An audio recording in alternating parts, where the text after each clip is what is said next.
इसलिए कि अगर हमारे बयान से किसी को तकलीफ हो रही है तो वो बयान बिल्कुल देगा। कल भी किया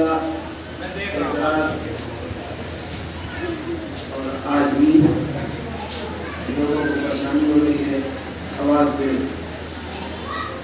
याद बेहतर ये है कि अब वो ज़माना नहीं रहा कि दूसरों को सुनाने। अब तो ये ज़माना है कि अपनों को ही सुनाना पड़ता है। मैंने कहा कि ये जिक्र दूसरों के लिए ताकि वो इस मजहब में दाखिल हो, लेकिन अब तो वो नौबत नहीं है कि दूसरों को सुनाओ, बल्कि खुद ही अपने आप को सुनाओ, खुद ही सीखने की अमल पैदा हो। तो लिहाजा कोई ऐसी की जरूरत नहीं है कि बाहर आवाज़ आप दे दें, जितनी है यही सुनने यही काफी। सलावत पढ़ें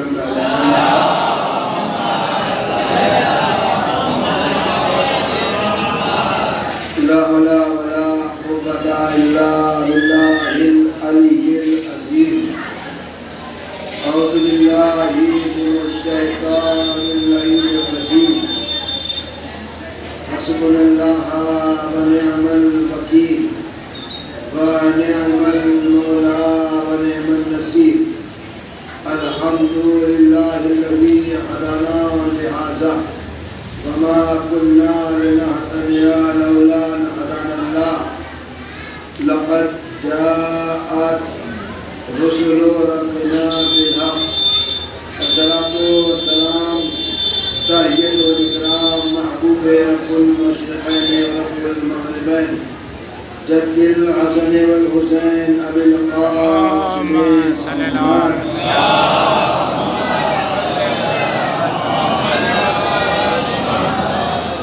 वाले बैत तय्यबीन ताहिरीन अल मासूमीन अल मज़लूमीन। अम्मा बअद फ़क़द क़ाल अल्लाहु सुब्हानहु तबारक व तआला क़ौलुहुल हक़। बिस्मिल्लाहिर्रहमानिर्रहीम। वमन यब्तग़ि गैरल इस्लाम दीनन फलन युक़बला मिन्हु फिल आखिरति मिनल ख़ासिरीन।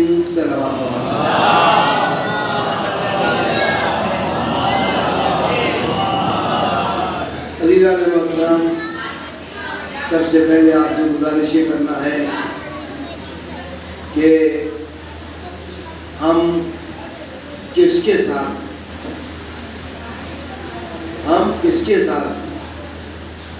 हुसैन के साथ हैं या मुखालिफ के साथ।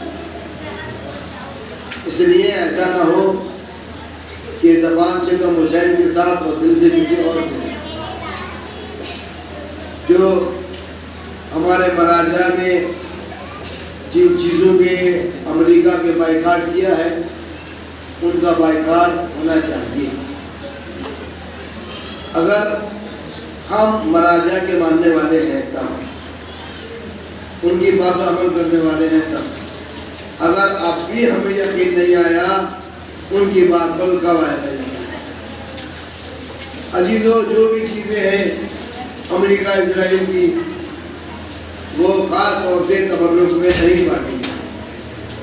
हालांकि ये बात मैं आखिर में कहता सब लोग होते, लेकिन आप ये पैगाम पहुंचा देना, जो तबर्रुक बढ़ रहा है, जनानी मजलिस हो मर्दानी मजलिस हो, उस बात का ख्याल करें कि वो कोई भी वो चीज़ जिससे उसे फायदा पहुंच रहा हो वो इस्तेमाल न करें।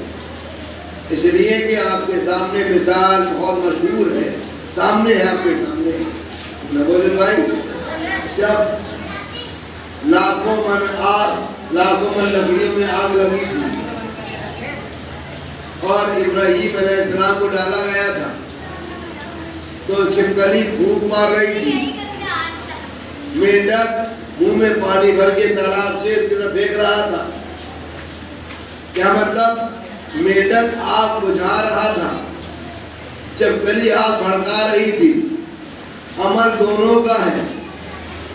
एक का अमल ये कि आग भड़के, दूसरे का अमल ये कि आग बुझे। जरा इंसाफ से इतना बता दो, क्या छिपकली के फूंकने से आग भड़कती? क्या मेंढक के पानी डालने से आग बुझ जाती? नहीं।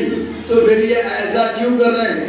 अजी तो बहुत सीधी सी मिसाल है ये इसलिए कर रहे हैं, मेंढक बता रहा है परवरदिगार खबर है ना, ये तो मुझे भी मालूम है कि मेरे मुंह का पानी वहां तक नहीं पहुंचेगा, आग इतनी है कि वहां करीब जाऊंगा, चल जाऊंगा, लेकिन दूर से पानी डालकर ये बात साबित करना चाहता हूँ, मेरा ताल्लुक आग बुझाने वालों में से है, आग जलाने वालों में से नहीं है।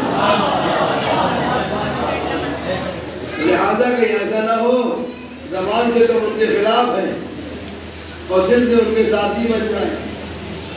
अजीज़ान मोहतरम, थोड़ा ख्याल रखा जाए इस बात का। और अजीजों, माशाअल्लाह, मैंने कल भी बात को कहा था कि थोड़ा तबर्रुक चाहे या कम बांटे, लेकिन पाक व पाकीज़ा हो। आप अपनी शोहरत के लिए तबर्रुक ना बांटे कि फलां के घर की मस्जिद है तो साहब आज ये बढ़ जाए, फलां का नाम हो जाए, बल्कि मौला के नाम पे तबर्रुक बांटे। और वो तबर्रुक जब मौला के नाम पे बटेगा तो तबर्रुक होगा, उससे शिफा मिलेगी लोगों को। अब साहब तबर्रुक जैसा चाहा, कोई बहुत से ऐसे होते मुनाफे वाला ले आते, चलो इसमें मुनाफा हो गई तबर्रुक में बांट दो, जमा तो बाकी होता है ऐसा। लेकिन अभी बात बहुत बड़ा बेगैरत है वो शख्स जो आज़ादारी में ऐसा सोचे और ऐसा करे। अजीजों, ये आज़ादारी आज हमारे पास फ्री में आ गई। जरा उनसे कोई मालूम करे कि जहां नाम हुसैन लेने जुर्म था, हुसैन का नाम लेना पर नाम लिया हुसैन का, पकड़ लिया गया, गिरफ्तार कर लिया गया, ये आलम था उस वक्त का। तो ये तो हमें आज फ्री में आज़ादारी मिल गई है और फ्री में हमें दीन मिल गया। लिहाजा ना हमें दीन की कोई कद्र है, ना हमें आज़ादारी की कोई कद्र है। अजीजों, कद्र कब मानी जाती है? देखिए, अहमियत है, इंसान हर चीज़ की एक अहमियत है। दो चीज़ें आपके सामने रखी हुई हैं, दो चीज़ें हैं, दो खाने आपके सामने। अब जिसको आप ज्यादा पसंद करेंगे वो पहले खाएंगे, हैं? जितना पसंद करें वो पहले खाएंगे। मैं जो पसंद होगा वो पहले खाएंगे, वो पहले इस्तेमाल करेंगे, पसंद होगा। तो हर चीज़ है, जिसे आप ज्यादा चाहते हो उसे पहले इस्तेमाल करेंगे। तो यहाँ भी देख लीजिएगा, अगर आप आज़ादारी को ज्यादा चाहते हैं तो वक्त में आ जाइएगा। ये चाहत की पहचान है, ये चाहत की, वरना ये साहब अभी तो मर्जिया हो रहा है, अभी तो साहब 1 घंटा मर्जी में लगेगा, 1 घंटा मौलाना पढ़ेंगे, अभी 2 घंटे बाद चलेंगे तबर्रुक लेने के लिए। और मस्जिद है किसके घर की? सबसे पहले किसके घर की मस्जिद है? बोला अरे वो क्या बात है, बिस्कुट बांट दे, ज्यादा क्या बात, बिस्कुट बांटे। अच्छा था, फला घर की मस्जिद है, चलो भाई कुछ होगा, शीरवान तो होगा ही। मतलब ये हमारी घटिया सोच, हमने कहाँ आज़ादारी को समझा, हम कहाँ जा रहे हैं? सोचे जरा, ये फर्श अदा मामूली नहीं है। लोगों ने अपने घर के बर्तन बेच के आज़ादारी की है, लोगों ने अपने बच्चे गिरवी रख के आज़ादारी की है। आज हमें जरा सा बुखार आ जाए तो तबीयत नहीं होगी, सर में दर्द हो जाए तो अब तबीयत सही नहीं होता, नहीं होता ऐसा। अजीजों, आप देख रहे हैं इस वक्त कितना हुआ है, 10 बज के, हाँ, कितने लोग हैं? जरा 10:30 होने दो। क्या लोग आ रहे हो घर के काम पे, अपने घर थके हुए हैं? कोई उस सकेदे सज्जाद से मुझे कितना थका हुआ था, करबला से कूफा से शाम, फिर अपने बाबा की फर्श अदा बिछाई। अज़ादारों को तो सोचना चाहिए, समझना चाहिए। तो इरशाद हो रहा है, वमन जब तगे गैर इस्लाम दीनन, जिसने भी दीन इस्लाम के अलावा कोई दीन इख्तियार किया तो इसका कोई भी अमल फला कोई भी अमल तो कबूल नहीं किया जाएगा, नहीं होगा। जिसने भी इसे छोड़ के दीन इस्लाम को कोई काम किया तो कोई अमल काबिल कबूल नहीं होगा। अब जरा गौर करें, नमाज इस्लाम में है कि नहीं है? नमाज इस्लाम में है कि नहीं है? रोजा इस्लाम में है कि नहीं है? ज़कात इस्लाम में है कि नहीं है? हज ज़कात इसमें दीन में है कि नहीं है? और इनकी नहीं है कि वालिदैन की इताअत क्या इस्लाम में नहीं है? बच्चों पे शफ़क़त क्या इस्लाम में नहीं है? पड़ोसियों से हुस्न सलूक क्या इस्लाम में नहीं है? इस्लाम तो यही बता रहा है ना, अपने पड़ोसियों से हुस्न सलूक करो, वो तुम्हें देखेंगे, मालूम करेंगे भाई किसकी सीरत पे अमल कर रहे हो। तो हम तो शिया हैं, अच्छे शिया ऐसे होते हैं। अज़ीज़ान मोहतरम, इस शेर को पहचानवाया ईरान ने, खुमैनी साहब पहचानवा गए। जो कुछ कसर रह गई थी वो आज कामनाएं ने पूरी कर दी। तो देखो शिया कैसे होते हैं। सलावत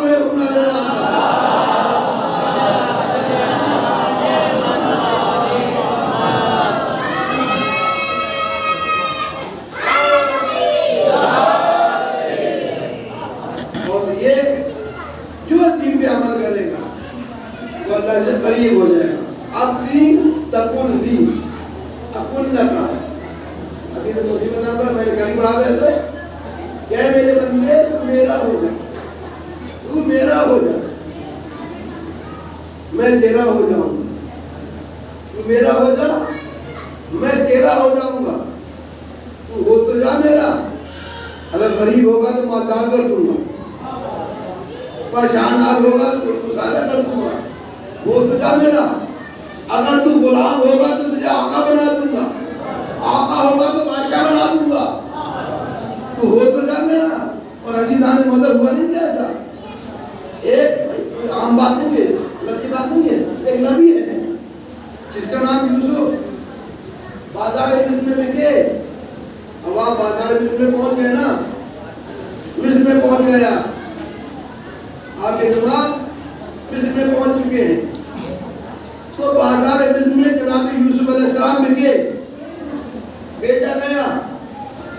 जब एक पल्ले पर रखा गया, इधर जवाहरात मिस्र के बादशाह सारा खजाना खत्म हो गया। जिस पल्ले पे जनाब यूसुफ अलैहिस्सलाम बैठे हुए वो नहीं उठा, वो भारी रहा, खजाना हल्का हो गया, यूसुफ भारी रहे। अब साहब बड़ी परेशान हुकूमत, जनाब यूसुफ को पता चला, भाई परेशान क्यों हो रहे हो? कब परेशान इस वजह से है कि हमें तुम्हें खरीदना है, तुम्हारा पल्ला उठ नहीं रहा है, ज्यादा तारे तो हमारे खजाने खत्म हो गए, तिजोरी खाली हो गई, तुम्हारा पल्ला ही उठ रहा, तब कोई हटा लो इस पर से, कागज और कलम दे दो मुझे, कागज और कलम मुझे दे दो। दरबार है अभी तो मिस्र का बाजार है। मिस्र के बाजार में जनाब यूसुफ कलम मांग रहे हैं, कागज मांग रहे हैं। यूसुफ का कलमा पढ़ने वाले नहीं हैं, यूसुफ को जानते भी नहीं हैं, लेकिन इतना तो है जब कागज मांगा, कलम मांगा तो लोगों ने दे दिया। ये कैसे लोग थे, नबी कलमा पढ़वाने के बाद भी कागज मांग रहे, कलम मांग रहे, तो इनको ना देना इज़्यान हो गया है।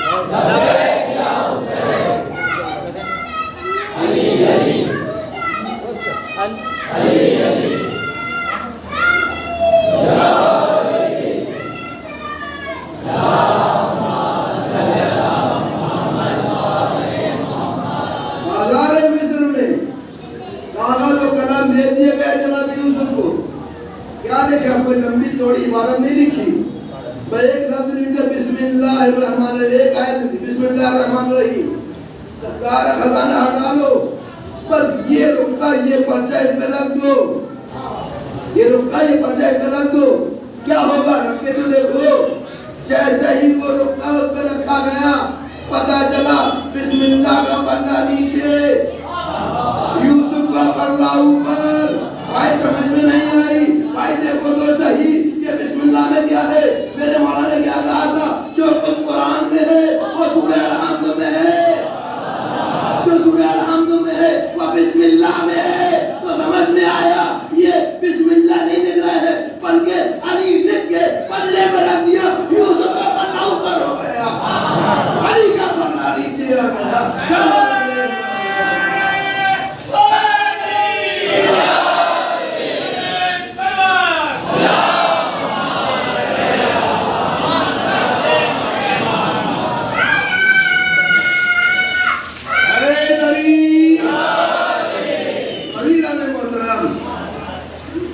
और इसी उसमें जब बादशाहत मिल गई, बादशाह बन गए जनाब यूसुफ, तो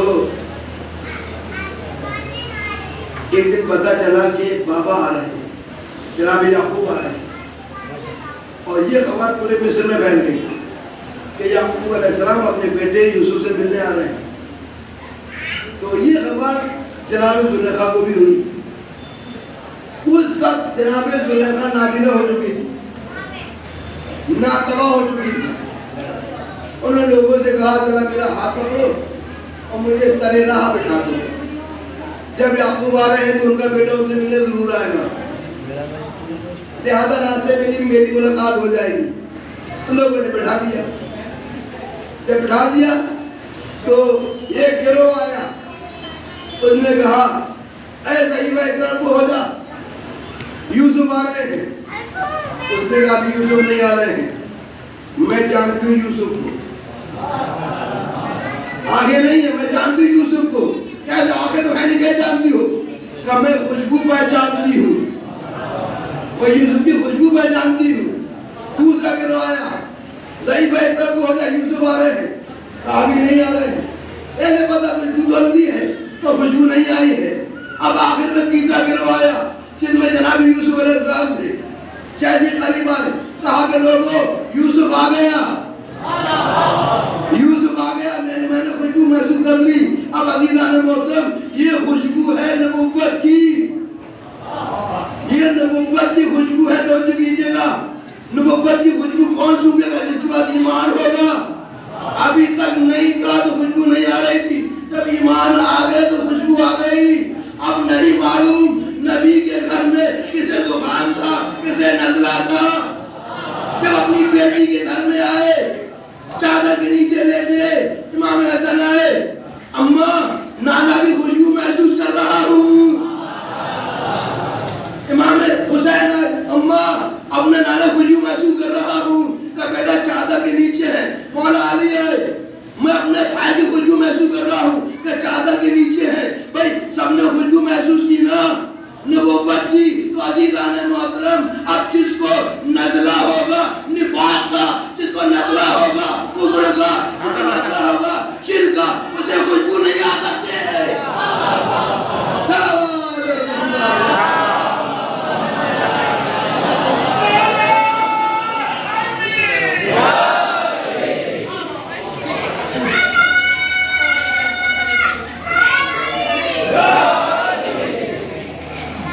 यूसुफ आगे खुशबू महसूस की तो यूसुफ की सवारी वहीं पर होते।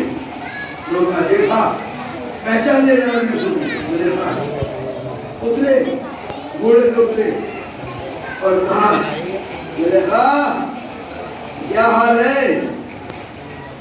देखा क्या हाल है? क्या तुम देख रहे हो क्या हाल है मेरा? जैसा हाल है देख रहे हो, तो वो तुम्हारी दौलत, तुम्हारा माल क्या हुआ? तो वो तर्क हो गया। तो तुम्हारा हुस्न जमाल, क्या यूसुफ तुम्हारी मोहब्बत में सब खत्म हो गया, तुम्हारी मोहब्बत में सब खत्म हो गया। अब जनाब यूसुफ अलैहिस्सलाम ने एक आयत पढ़ी, कहा कि जिन लोगों ने, परवरदिगार का शुक्र है, करम है उसका, वो ज़ात पाक व पाकीज़ा है, जिसने एक गुलाम को बादशाह बना दिया और एक बादशाह को जमीन पे बिठा दिया। उस कायनात का शुक्र है कि आप भी कोई रमक है मोहब्बत की, का रोज ब रोज बढ़ती जा रही है। आंखें नहीं है, सही भी आलम है, लेकिन मोहब्बत रोज बरोज बढ़ती जा रही है। अजीजा ने मोहतरम का अच्छा ये बताओ जुलेखा, तुम्हें मुझसे मोहब्बत किस वजह से हुई? तुमने क्या देखा मेरे अंदर जो मोहब्बत हुई? कहा कि यूसुफ तुम जैसा मैंने हसीन जमील न कभी देखा न कभी सुना। जैसे तुम हसीन जमील वैसा न कभी मैंने सुना न कभी देखा, इस तरह का हसीन जमील। अब जनाब यूसुफ अलैहिस्सलाम ने कहा, जब तूने मुझे देखा तो तेरा ये आदत हो गया, अगर तू आखिरी नबी को देखेगी, अगर तूने आखिरी नबी को देख लिया तो तेरा क्या आलम होगा? तो वो कौन होगा? तो आखिरी नबी होगा, आखिर में आएगा तो वो तुमसे ज्यादा खूबसूरत है, तो मुझसे ज्यादा नहीं, मैं उसकी वजह से खूबसूरत हूँ, मैं उसकी वजह से खूबसूरत हूँ, उसकी वजह से नहीं बल्कि मैं तो उसकी खूबसूरती का, उसके नूर का सदका हूँ।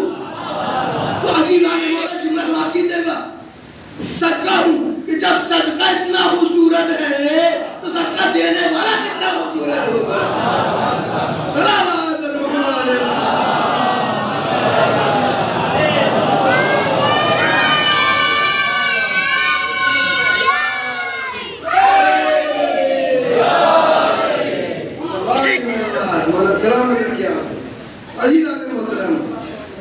जनाब यूसुफ अलैहिस्सलाम गुफ्तगू हो रही है, क्या चाहती हो? मोहब्बत है। आ गए जिब्रील अमीन, यूसुफ अब तो तुम भी मोहब्बत,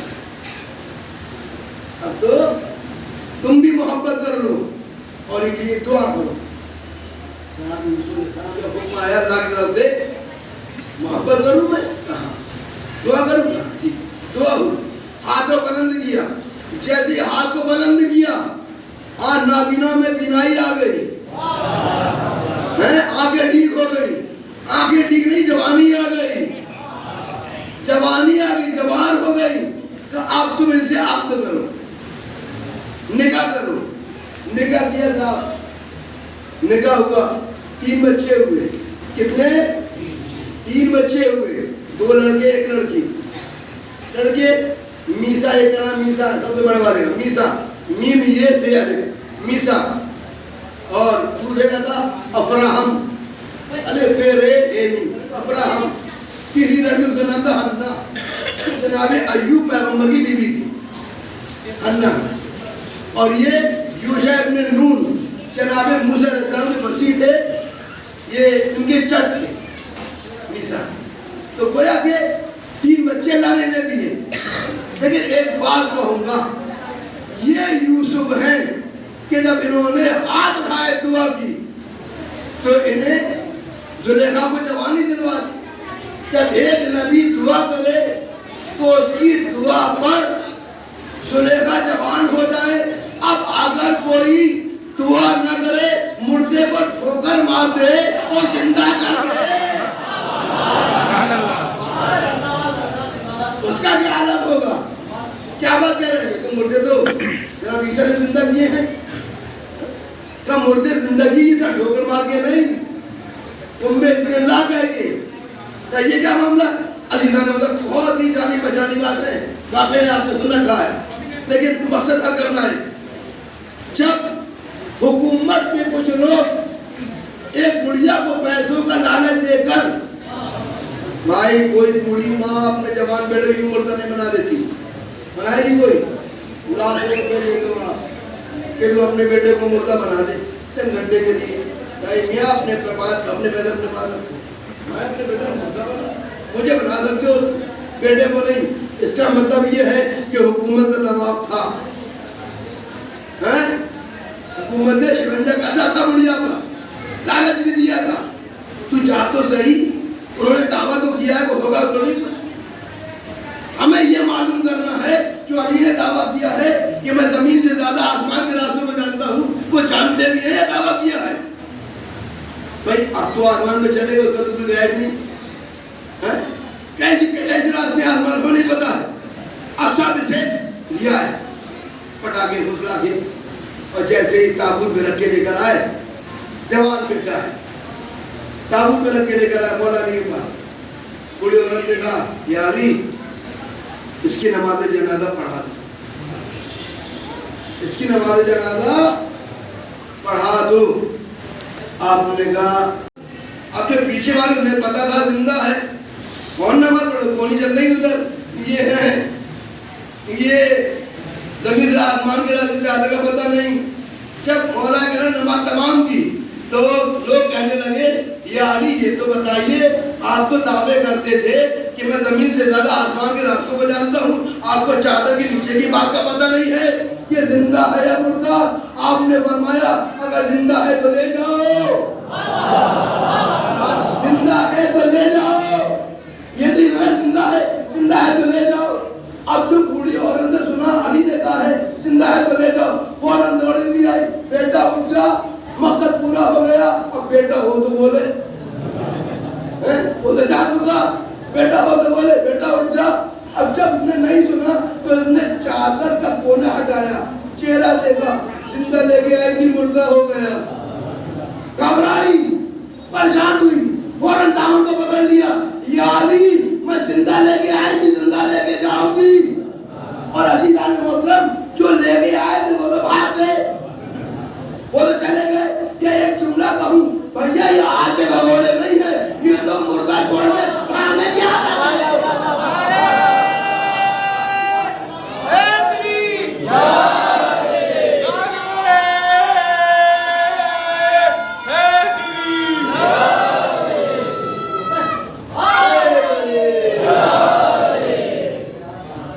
ये तो मुर्दा छोड़ के भागे जाते हैं। अजीज़ान मोहतरम चले गए, भाग गए भगोड़े। क्या या अली, मैं तो जिंदा लेके जाऊंगी। आवाज की गए करीब, ठोकर मारी, जिंदा हो गया, जिंदा हो गया। अजीज़ान मोहतरम, एक जुमला कहूँ, सारी कायनात एक तरफ और मेरे मौला की ताकत एक तरफ, बादे नबी, मेरे मौला की ताकत एक तरफ। ये किसी में इतनी ताकत नहीं है कि जो ठोकर मार के जिंदा कर दे। कायनात का ऐसा वाहिद अमीर है कि जिसकी नियत में मौत है, जिसकी ठोकर में आया।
हो गया, मैं तमाम कर दूं। लेकिन एक पैगाम दूंगा,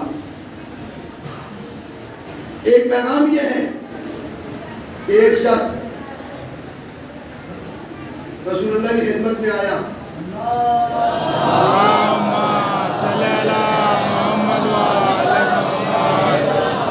कहने लगा, या नबी अल्लाह, मैं बहुत बड़ा गुनहगार हूँ, बहुत गुनाह किया मैंने, कोई गुनाह ऐसा नहीं जो मैंने नहीं किया, क्या मेरी बख्शिश हो सकती है?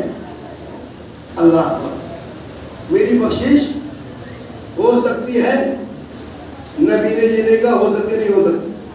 नबी ने कहा, ये बता तेरे माँ बाप हैं?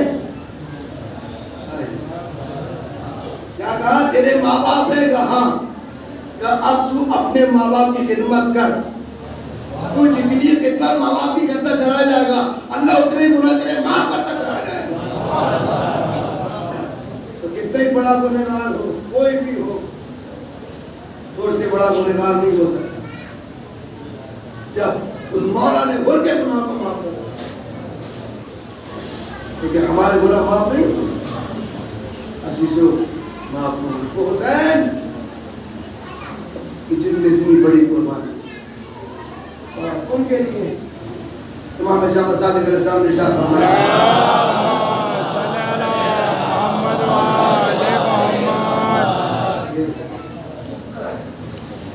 तुम पर अगर तुम चाहते हो कि तुम्हारे गुनाह माफ हो, तुम चाहते हो तुम्हारे गुनाह माफ हो जाए, तो तुम हुसैन की ज़ियारत करबला जाना। एक दफा ज़ियारत करने का कितना है मालूम है? 90 हज के बाद एक मरतबा जो ज़ियारत कर ले तो अपने हुसैन की 90 हज करने के बराबर सवाब है। ये तो एक गिनती में आ गया, बेशुमार अजर, बेशुमार अजर है हुसैन की ज़ियारत। वो हुसैन की जिसमें सब कुछ अपना लुटा दिया, ताकि मेरे नाना का 3 बच्चा अजीज वाद 3 तारीख मान, ये दिन तो यूं ही गुजरता है। बस जब मौका मिले, जैसे मौका मिले, हुसैन की मुसीबतों का आंसू बहा लेना। फिर पता नहीं कल का सूरज हमें देखने को मिले या ना, कोई मालूम नहीं है, किसी को नहीं पता। अब तो चलते फिरते मौतें हो गई, तो लगी मौत हो गई, कोई नहीं, कुछ नहीं पता। ये मुहर्रम का जमाना है, इनमें निकल जाए तो मौला के अज़ादार बन के जाए। हाँ अज़ादारों, 3 तारीख में लग गए, और जब में लग गए इधर फौजें आना शुरू हो गई। जब फौजें आना शुरू हो गई और फौजें जब आती थी तो सूरत में आती थी कि मैदान करबला गूंज उठता। जब हमारे निसार 10,000 का लश्कर लेके आया और करबला की जमीन गूंज उठी, जनाब ज़ैनब ने घबरा के कहा, एक बहन अपने भाई से कह सकती है, अजीज़ों भाइयों बहन की बड़ी मोहब्बत। हमारे सगी भाई की बहन का भी इंतकाल हो गया, अल्लाह ने सब्र दिया। वो बेहतर जानता है कि बहन की मोहब्बत भाई के दिल में कितनी है, जितनी मोहब्बत भाई को होती जितनी बहन को मोहब्बत होती है। अल्लाह ने सब्र जमील दे। हाँ ज़रा एक मरतबा बहन ने कहा, भैया ये किसका लश्कर आया? और बहन को मेरे साथ का लश्कर आया। फिर एक मरतबा शोर उठा, किसका लश्कर आया? किसी नानी ने अनस लश्कर लेकर आया। फिर एक शोर उठाया, किसका लश्कर आया? ये शिम्र रोशन के आया लश्कर, 10,000। अभी तो इसके बाद जनाबे ज़ैनब ने जुमला कहा, भैया क्या आपका कोई नहीं है कि जो आपकी मदद को आए? अल्लाह को बहन ने याद दिलाया, भैया आपके बचपन का दोस्त जो है हकीम ने बताया, उससे बोला उसे खत दे दो। कहा बहन तुमने ठीक याद दिलाया, अल्लाह को अकबर। इधर भाई ने खत लिखा, खत मुकम्मल हुआ, कासिम के हवाले करना चाहते हैं। बहन ने कहा, भैया एक बात मेरी तरफ से लिख दो, ऐ हबीब अगर तुम्हें हुसैन की मदद करना है तो करबला में जल्द से जल्द आ जाना, वरना फिर पछतावे के अलावा कुछ ना होगा। अज़ादारों इधर खत कासिम लेके चला, जैसे कूफे पहुंचा, तारीख में मिलता है उस वक्त पहुंचा कि जनाब हबीब ने मज़ाहिर और ज़ौजा खाना तनावुल कर रहे थे। तारीख में मिलता है अज़ादारों एक मुक़द्दम तलवार हुआ, कौन? आवाज़ के नाम मुरीदुल हुसैन। जैसे नाम सुनाना मुरीदुल हुसैन का कासिद हूँ। अल्लाहु अकबर। हबीब ने मज़ाहिर ने खाने को जोड़ा, दरवाजे पे आ गए, कासिद ने खत को लिया, आंखों पे लगाया, सर पे रखा, बोसा दिया, मेरे मौला का खत है, खत पढ़ते जा रहे हैं, रोते जा रहे हैं। हबीब खत पढ़ते जा रहे हैं, रोते जा रहे हैं। अल्लाह क्या लिखा था उसमें?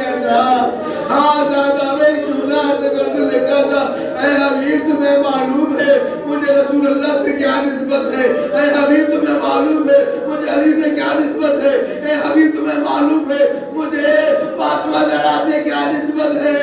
अल्लाह अकबर। अभी रोते जा रहे हैं, खत पढ़ते जा रहे तो जाने मालूम कर लिया ऐ हबीब क्या किसका खत है? का हुसैन का खत है। क्या लिखा है? का इसमें लिखा है कि हुसैन करबला के मैदान में दुश्मनों के यादों के नगे में गिर चुके हैं कि मैं क्या और क्या है का मुझे मदद के लिए बुलाया है। फिर क्या बात है? का सोच रहा हूँ मेरे बाद तुम्हारा क्या होगा। मैं सोच रहा हूँ मेरे बाद तुम्हारा क्या होगा। इतना कहना था। हबीब ने मज़हर की ज़ौजा ने जूड़े को उतारा, सर से चादर को उतारा। अरे फरज़ंदे रसूल आवाज़ और तुम मेरी फिक्र करो। अल्लाह को कहने लगे ये तो मैं खाली इम्तिहान ले रहा था। हालांकि ऐसा हो सकता है कि आका हुसैन मेरा मुझे बुलाया मैं ना जाओ। आज़ादारो गुलाम को बुलाया, मेरा घोड़ा फला मकाम पे लेके जा, मैं अभी आता हूँ। इधर गुलाम लेके चला। अजीजों नाकाबंदी थी, शहर में नाकाबंदी लगाई जा चुकी थी। तो इस जगह गैर मालूम रास्ते से गुलाम पहुंचा है, लेकिन मौला जनाबे मिलता है तारीख में हबीब में मज़ाहिर को पहुंचने में थोड़ी ताख़ीर हुई। तो गुलाम ने देखा कि घोड़े की आंखों से आंसू जारी है। जानवर को इतना एहसास है अज़ादारो, आंखों से आंसू जारी है। एक मर्तबा गुलाम ने कहा तू रोता क्यों है? अगर तेरा आका नहीं आएगा तो मैं तुझ पे सवार होकर हुसैन की मदद को जाऊंगा। हबीब ने यह गुफ्तगू सुन ले। एक मर्तबा गुलाम को आजाद किया, घोड़े पे सवार हुए, चले करबला की तरफ। आग तारीख में मिलता है एक मर्तबा कहते कुबे से गर्द उठती हुई नजर आई। एक मर्तबा हुसैन ने कहा ऐ अब्बास हबीब का इस्तकबाल करो, बेटा अकबर अपने चचा का इस्तकबाल करो। हबीब का इस्तकबाल हुआ, खेमे में पहुंचे। अल्लाह अकबर, खुशी की लहर दौड़ी।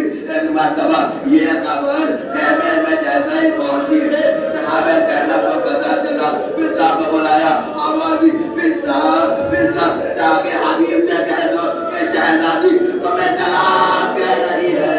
अरे पिता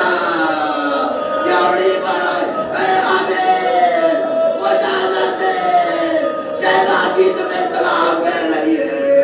अल्लाह अकबर। हबीब ने सुना अपना मुंह पीट के लिया। आए मुझ गुलाम